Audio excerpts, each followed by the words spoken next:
Why don't you tell us about the masquerade party? Okay. How far back do you want me to start to explain this? Talk about where they were going and what they were doing. Yeah, the whole thing. Living in the Horsehaven Hills, Right. they had green meetings on Saturday night, and this particular one was a masquerade. So my mother decided she was going to be a Little Red Riding Hood, but she wouldn't tell anybody. She made her own costume, dyed her stockings red, made her whole red outfit. She had a mask with blonde hair, and she didn't put her outfit on until she got to the green room, because she didn't want anybody to see it. Well, then while they were dancing, my brother Mark spent the whole evening dancing with her because he didn't know that it was a cousin. And when he would talk to her, she wouldn't answer him because she was afraid he'd recognize her voice. Right. So she would just shake her head yes or no.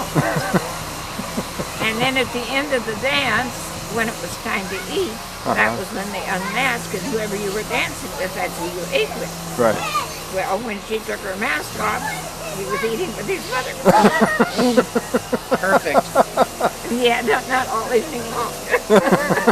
He must have been shocked. What? Did he think he had a real hot date there or he thought something? he had some young girl. Yeah. Grandma was only about 4'11", you know. And back then she was quite thin. Yeah. Oh, and something else that goes along with that. Those red socks that she dyed red, she just was wearing them around just to wear them out. And some Indians came by one day, and they wanted water for the car. So Grandma, instead of just letting them help themselves, she walked up that. I have to stop.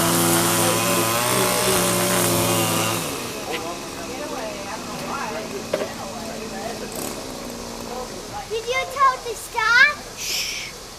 Anyhow, she walked up to the horse trough with them to help them get the water for their car, and they saw those red socks.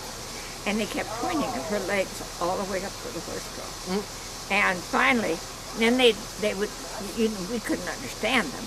So they would poke her, and then they'd poke her stockings. And finally Grandma said, "You want these red socks?" She just took them off and gave them. Oh, they were so happy. I was wondering if you could tell us how you met Uncle Joe. Oh, well, right after I graduated from high school, I came to Tacoma to go to beauty school. And his sister came at the same time, Mabel. Huh? And at the beauty shop one day, Joe came down to see her. And it was late in the afternoon, and the sun was shining in the windows, so I couldn't see who I was working on. So I got up on the table, and that was when they wore knee-high stockings. I got up on the table and was stretching up there to get the blind down. And Mabel walks in with Joe, and she says, "Edie, what are you doing?" And that's how I met him. He must have liked what he saw. Yeah, apparently so.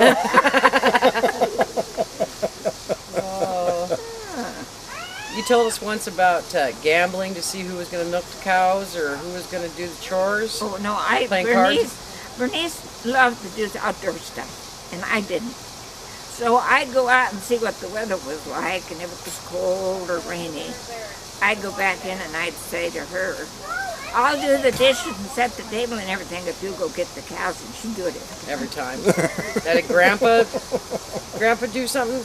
Grandpa Terrell do something as far as playing cards to see who had to do? Oh, but he taught us, because Grandma would play cards if somebody came and they needed her to fill in. She'd play, but she wouldn't just sit and play cards. So Grandpa would always teach us kids how to play cards. And when cribbage came out, he would teach us how to play cribbage. And I can remember my mother saying, "Gene, what are you teaching those kids now?" And he said, "Well, I'm teaching them how to count." 15-2, 15-4. So he got by with that. What's your fondest memory of Horsehaven? I think going to school and having the freedom that kids don't have now. When I first started school, there was a schoolhouse just a half a mile south of it. But when I was in the 3rd grade, they consolidated the kids because there weren't that many of us then. And I had 2.5 miles to go to school. And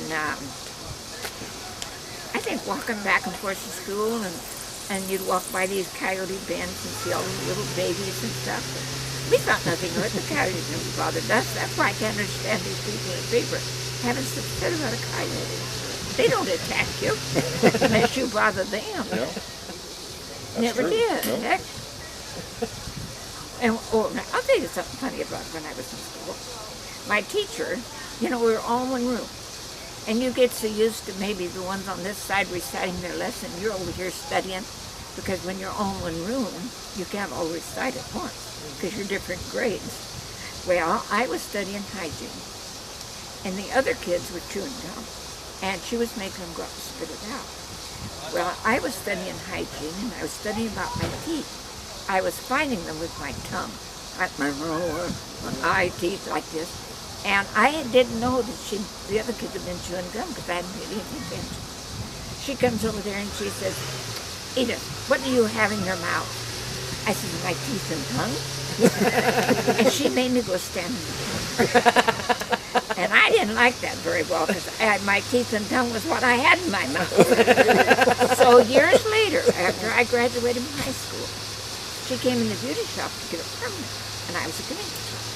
And that was back when they had these electric, when you rolled your hair all up and had all these things. Well, after I got it all rolled up under the machine, I said to her, I said, you remember when you made me go stand in the corner because you said I had gum and I didn't? She said, yes. I said, well, I've been waiting all these years to get even with you, and I've got you right where I want you. I had her worried. Go ahead. Could you tell us a little bit, let's see, you mentioned one time Clark pulled a prank on you regarding your lunch. Oh, yes. The bread. I've never been bread eater. To this day, I don't like bread. Right. So when I'd make my sandwich, I'd cut all the crust off and then just put the sandwich. Well, when I made my lunch and went to change my clothes to go to school, he took my lunch bag, took the sandwich out, and just put the crust in it. Oh. When I got to school, that's all I had in my lunch. He was always doing stuff like that.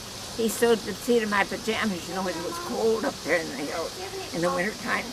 And we'd stand by the little stove and get just nice and warm. Then we'd run real fast in the bedroom and jump into our bedclothes, Well, I ran in there and grabbed up my pajamas. He'd sewed the seat of my pajamas together on the sewing machine. So the house was full of pranks, or was it just him that liked to prank? Just him. Just him. Apparently Grandma had a little bit of that in her too, though. Yes, she did. She and Uncle Charlie. Yeah. Did even with each other. So. Let's see, just trying to... Well, How about the crank story? Remember that one? The what? You'd mentioned one time when Grandpa, you all went out for a ride in the Model T and he forgot to put the crank in. Oh, yeah. And we went to Kennewick. Yeah. It was an all-day trip then, but the Model T Ford only went about 20 miles an hour.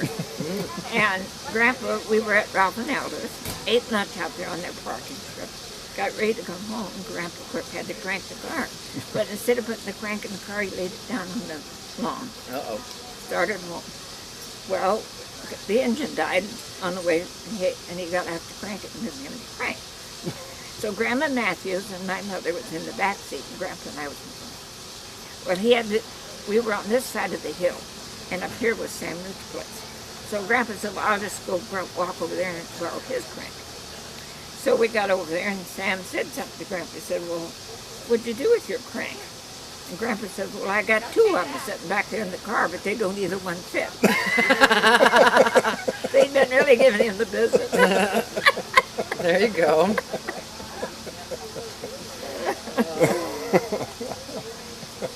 We used to play games in the dirt because you didn't have anything else other than dirt. And I mean it was softer. And we used to scoot on the seat of our pants with our feet pull us along And of course that dirt would pile up in front of you. And when we'd get a good sized pile, then we just lift up and screw over it, and we'd go on. So we had this little trail with all these little humps of dirt in it. And then the next one had to come in the same track. And if you knocked any of that dirt off of that hump, you were out of the game. And I could always do real good because I had long legs. If you had short legs, you were stuck. Tell us about the snakes. Or Bernice and I, you're not there. Kids had to make up their own games. We didn't have radio. We didn't have anything. So we used to, the same dust where the horses would go from the pasture into the barn. They had a fenced area, we called it a lane. And of course the horses running back and forth, but that dirt was just pulverized. You could dig down 2 feet and just be soft dirt. So we'd go out there and we'd catch these bull snakes. And we'd Bernice would catch one, I'd catch one. We'd bury them, cover them all up in the dirt. Then we'd stand there and see whose snake could get out first. The snakes never chased you or anything? Not bull snakes, they don't even bite. They don't even bite. We never had a rattlesnake where we were.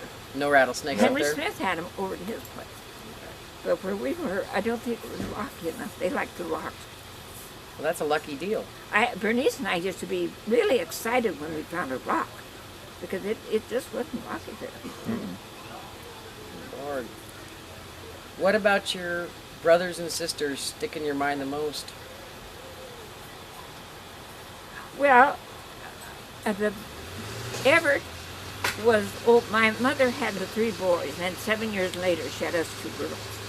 So I wasn't quite 2 years old when Everett got married. And he left and went to Port Angeles and lived in the mill. Well, at 2 years old, you don't remember. And they'd been married about, well, I think Clifford was baby when they decided to come back and visit. And I was so excited because I was going to see my brother, because I couldn't remember what he looked like. So Clifford and I, there's very little difference in our age, but yet I'm his aunt. And when we were in high school, a lot of times we'd go to some of the school dances together. We'd be dancing and somebody would say, "Hey Cliff, who's your girlfriend?" He'd say, "Oh, that's my aunt." Nobody would ever believe it. There you go. Nobody would ever believe it. Were you and Bernice close? Do a lot of things together? Well, we played games and stuff together, but our personalities were entirely different. I like to play dolls and make doll clothes and play house, and I could get her to do it maybe 5 or 10 minutes, but that just wasn't her thing. And I used to feel sorry for her dolls, so I'd make clothes for them because they never got any new clothes. They never got any new clothes. There you go. We picked out names when we did play house. She was Mrs. Poopalala. That was the name she picked out. Poopalala? Poopalala. Okay. And I picked out Javelina. Oh. Years later, after I'd married, moved over to Tacoma and had Julie, my doctor's name was Dr. Javelina. There you go.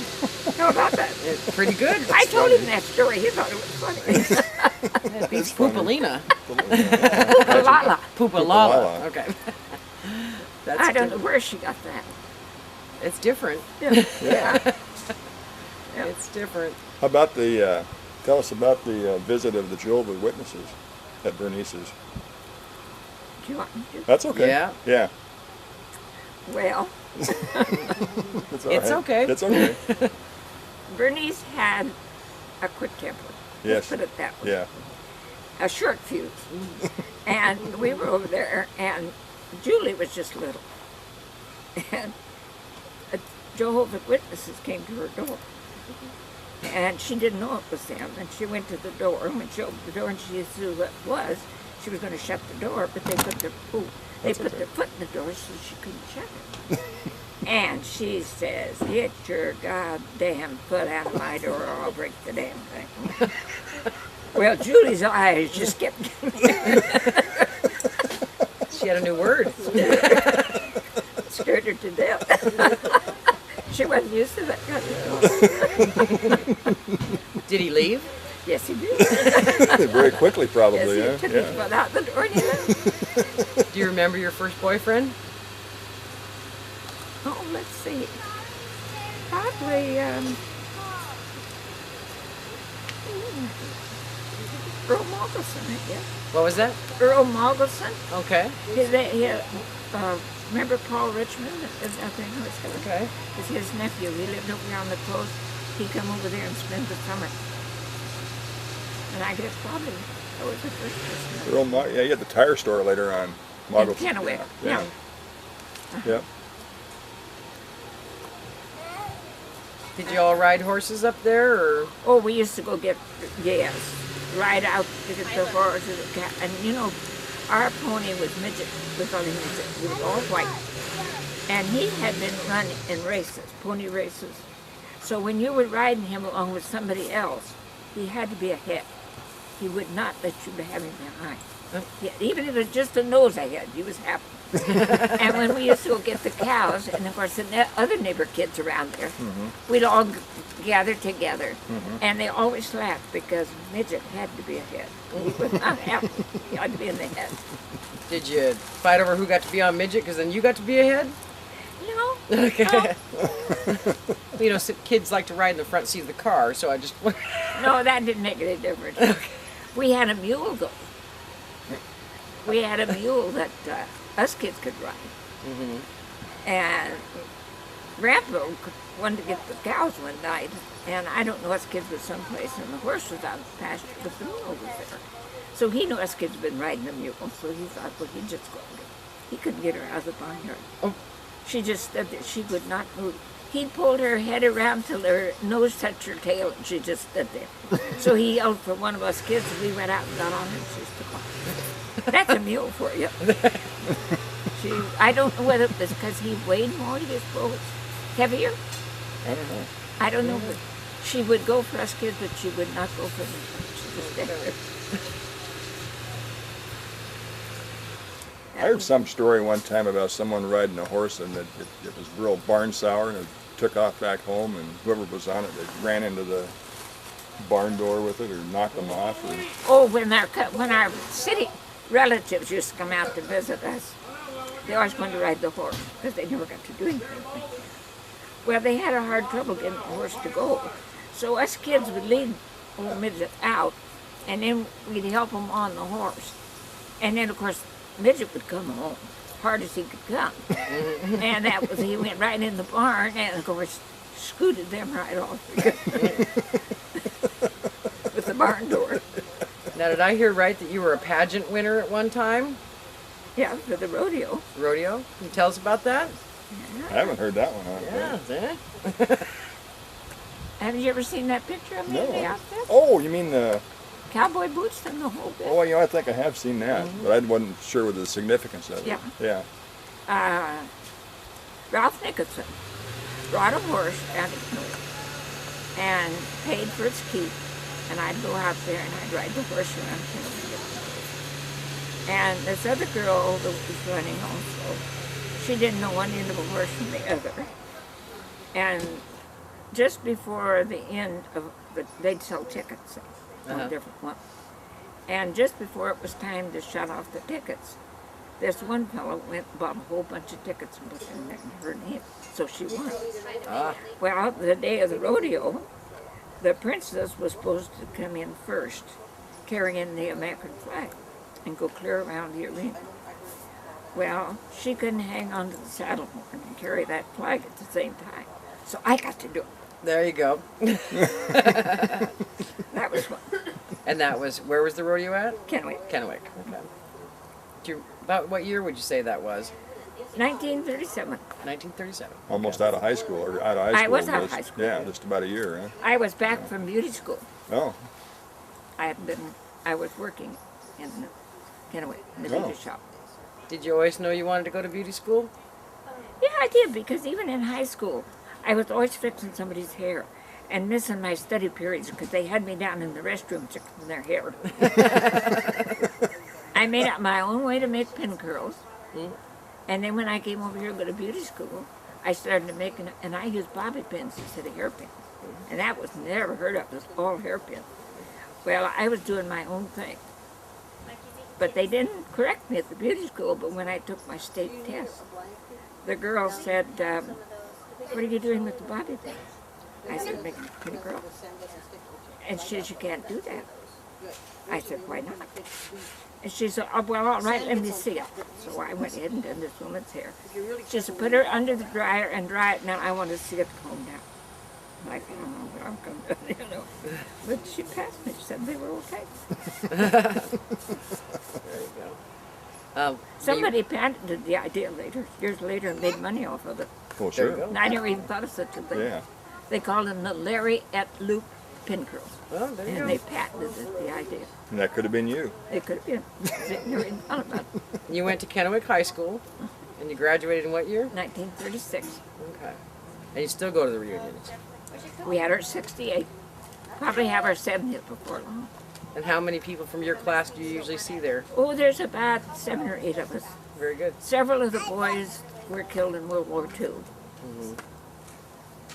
But there's a few of us still hanging in there. Yeah. Now, Joe served in World War II. Now, were you married when he was in the service, or? I went to Macon, Georgia, and got married. Rode the bus all the way down there. You were determined. Yeah.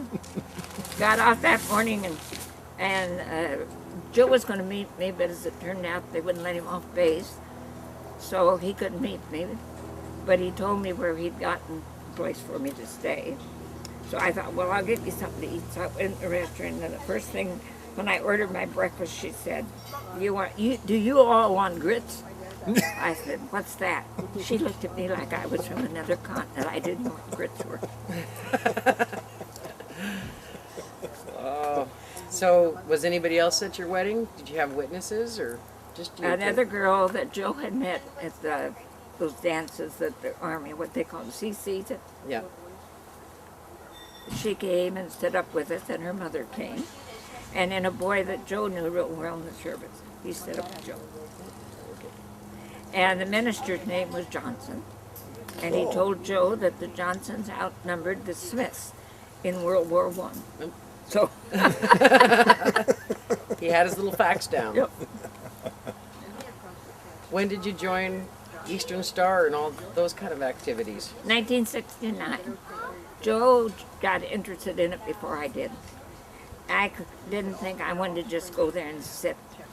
And I kept saying, can I bring my crocheting? Can I bring my knitting? Can I bring... No, you can't do that. Well, I finally joined, and I thoroughly enjoyed it. I still go. Now, is just Eastern Star, or you in Amaranth, and Just Eastern Star. okay.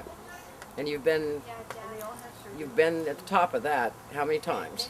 I have been a worthy matron twice, but I have been a grand officer also. Oh, Grand Officer? Okay. No Supreme Officers? No, Not yet. they don't go that far. They don't go that far. They go okay. general grand, Okay. but no, I have no desire to do that. If there's one place in the world you haven't been that you'd like to go? I've been in all 50 states except Alaska. So, would you want to go? I don't know, it's cold up there. I don't like the cold. I might take, it would be fun We maybe. just pretend it's horse heaven. Yeah. Oh, but Barren? I was a little younger then than I am now. Yeah. The grandma used to tell us, you know, because the windows were tight. And when it would snow at night, it would sift through the windows and it'd be over our bed. And that was the first thing when you woke up in the morning, you shook the snow off your bed so your bedding didn't get wet. Oh, That sounds good, doesn't it? yeah. Sounds lovely. That was the first thing we had to do, shake your bed, get the snow off. Anything else you want to add? So I guess my dad, he was off too, probably when you was getting Well, over I there. remember Bertie more though, because Yeah. he was around there. He worked around there. Oh yeah, And he went up to Harrison, Idaho, yeah. and worked. In fact, I have it's a Oddfellows receipt where he paid dues at Harrison, Yes. Idaho. Uh-huh. Yeah, Yeah, yeah, yeah, he worked there. yeah. And then, of course, he came back and farmed there. You know? Right, yeah. So And when at did that- what year did he start farming?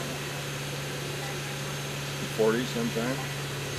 Well, when I was in high school, so it would have been probably in the late 30s. Oh really? Yeah, Yeah. And of course, Clark had passed away by that time. right. But Chet and Bertie and Clark used to run around together. Oh, is that with right? the dances and Yeah. all that kind of stuff. Yeah, And they would take me I remember this one time. We went to Patterson to the dance down here. Well, I fell asleep in the car coming home. And Bertie Nocton never got me awake to get me in the house. And he told me the next dance, he said, I don't mind taking you to the dance, but you have to stay awake. If you go to sleep, I'm not going to take you anymore. Boy, I sat there, held my eyes open so I didn't go to sleep. He wasn't about to carry me in the house anymore.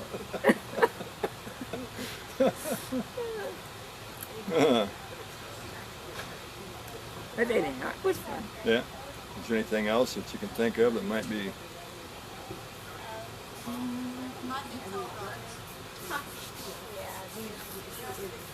I remember when we first got a telephone, Ah, okay. the old kind that you turn the crank, you know. And whenever we'd have an electric storm, the telephone would ring. If it hit any of the wires around, the telephone would ring.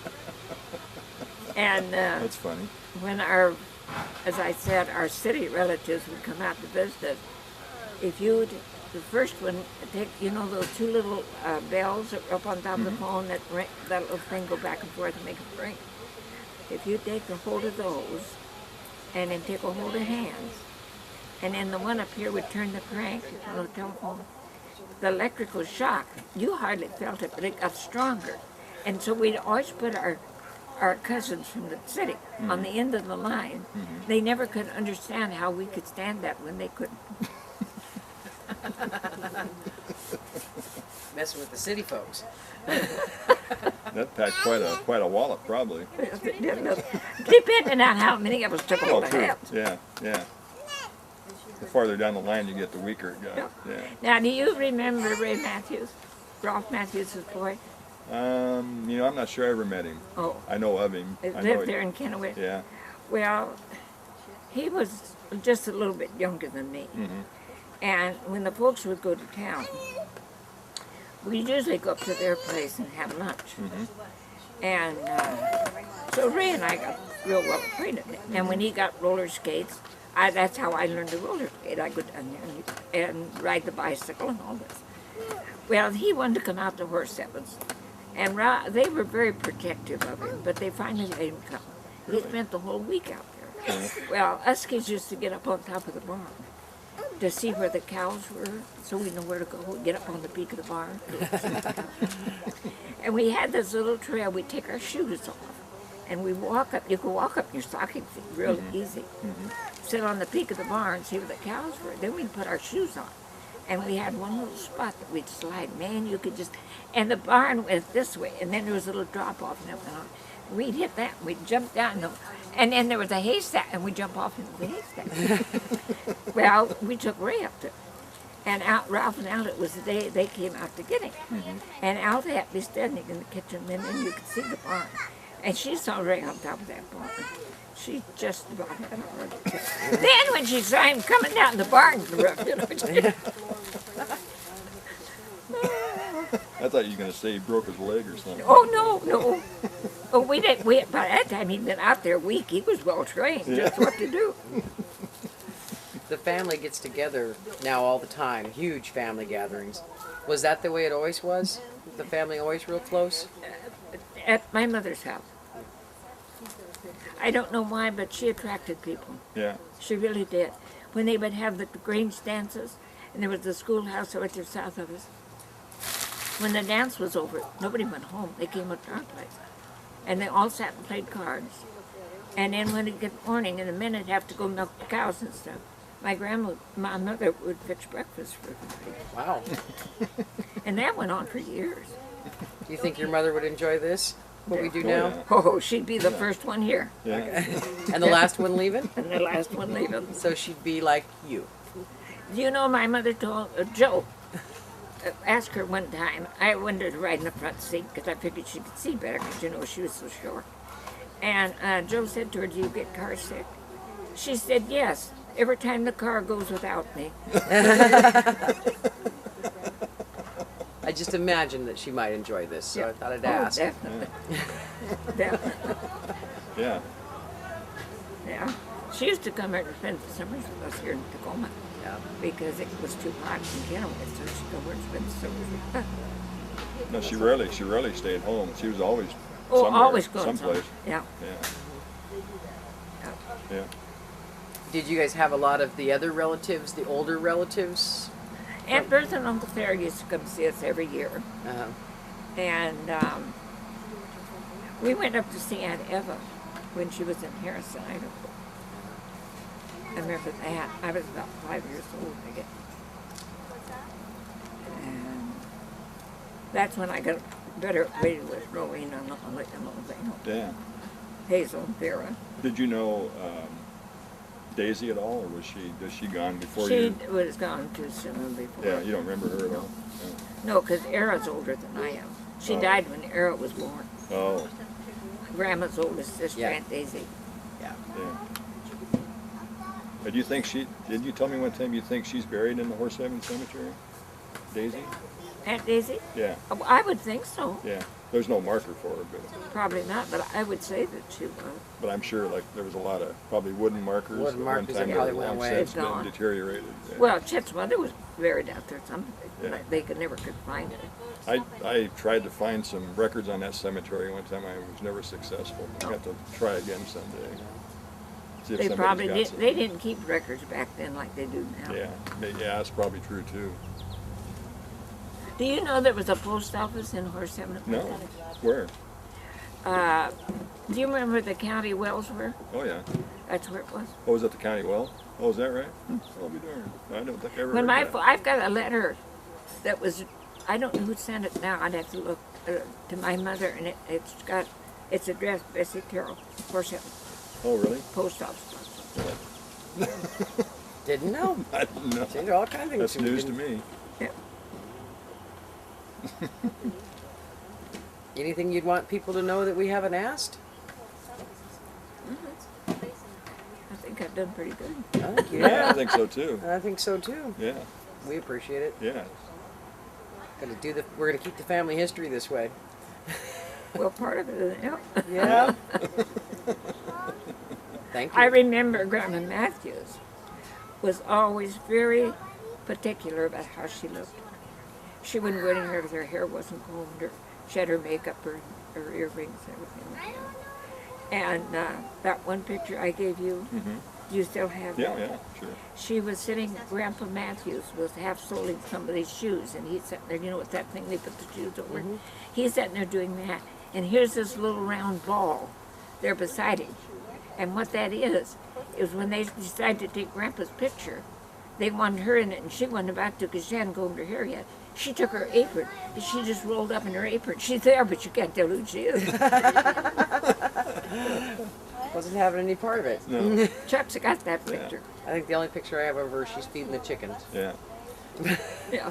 What kind of a man was Grandpa Matthews? Can you tell us a little bit about him? Well, yeah, he didn't do a lot of joking and that sort of thing. He was always very serious about everything. But I always liked Grandpa Matthews. He was like very nice. He lived with us for a while. Did he? Yeah. Yeah. He used to go out there and saw wood every day for the fire and that kind yeah. of stuff, you know. Well, see, Grandpa and Grandma Matthews both was staying with us when Grandma got sick. Grandma Oh. Matthews. Uh-huh. And then when they took her down to Robin Alta's, and she passed away in Kennewick, and then they fixed Grandpa. They took their garage and made a bedroom, and he slept there, but he ate with them. Oh. So he stayed in town after And then that? he stayed in town instead of coming back out and staying with us. He was listed as a hotel janitor He was listed as a what? on the 1920 census. He was listed as a hotel janitor at Kennewick. Oh, He was listed there. They were both at Ralph and Alva's. They were listed at. Yeah. That's what he was. His probably for occupation. Mrs. Clinton that had the Kennewick Hotel. Oh, yeah, maybe. Because, see, they were good friends of ours, because that's who Grandpa borrowed the money from to buy the ranch. Oh, is that right? Yeah, and then each year after harvest, he'd pay her so much back till he got it paid for. Oh, And every time we went to town, to us it was great because she always wanted us to come eat lunch with her. And here was these white tablecloths and white napkins. Man, we thought we were really something. yeah. She owned that hotel, didn't she? Yeah, that's right. Yeah. Yeah. what was it? Clinton, is that right? Clinton. Clinton, yeah. Have you been to the Kennewick Museum lately? I've not. You ought to go there. Yeah, yeah. I'm in it. You're in it. I'm an antique. I'm in it. You're classic, not an antique. Henry Smith built a replica of our house out of wood, and it's not painted. It looks just like the house. And we stopped at the other Edith Johnson. Yeah. She says, you got to go down to the museum. So I went, and she took me over to this house. They got I don't know who took, where they got the photograph, but they got a picture of me standing in the yard. Oh, very, very good. Along with the house. I didn't know it was there. And then our graduating class, they got a lot of stuff in there. Yeah. Yeah, I think at one time you told me the homestead, they took over the Case house too. That, you probably don't remember, but you know where that porch was? Yeah. That didn't used to be there. There was another room there. That was the Case house. When people would leave, whoever wanted the house would go and get it and add it to their house. That's what they did. And they added it. So that's what, see, at our time we had the kitchen. That long, narrow room was the kitchen. And then the living room and dining room. And that was it. There was a pull-down bed that shut up in the wall. And that's all they had at first. Then when Cases left, they went and got the Case house and they pulled it in. And then that made that extra room there. Yeah. You have a picture of the Case house, right? I do. Do you? I have a picture of the Case house when it was still the Case house. Oh, do Yeah. you really? Yeah. That'd be neat to see. Does it look And familiar? isn't Grandma and a bunch of them standing in front of it? Yes. Grandma's got a real fancy hat on. Yes. Yeah. Yes. Oh.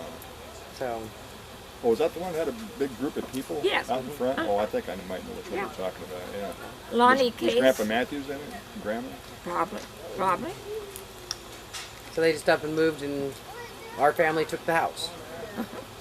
Yeah. So they did they lose the land, or do you know the Cases? A lot of them just just quit? left. They quit? just leave. Yeah. Because they had like, what, 4 or 5 years to prove up the land Yeah. or something like that? Yeah. Yeah. And then where Quillins were. Which one? Butch? Pardon? Which Quillen? Well, Uncle Charlie Oh, Charlie. and Aunt Heidi Uh-huh.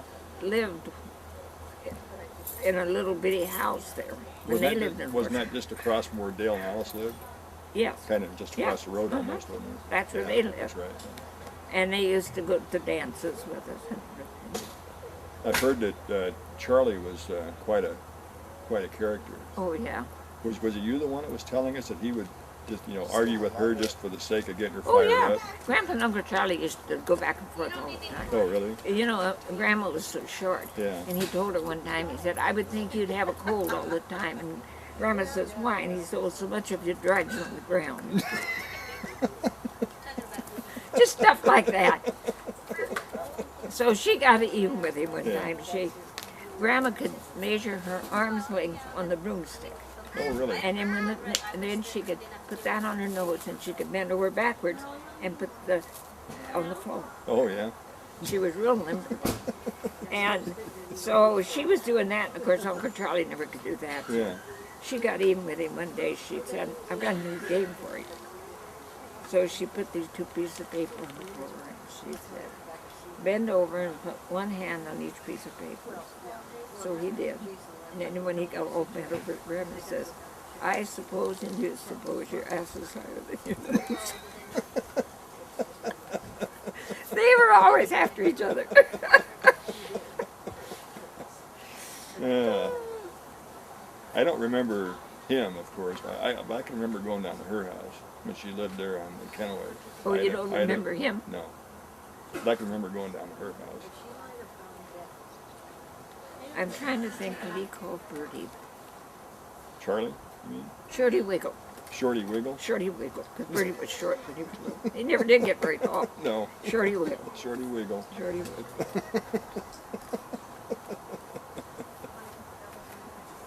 Yeah.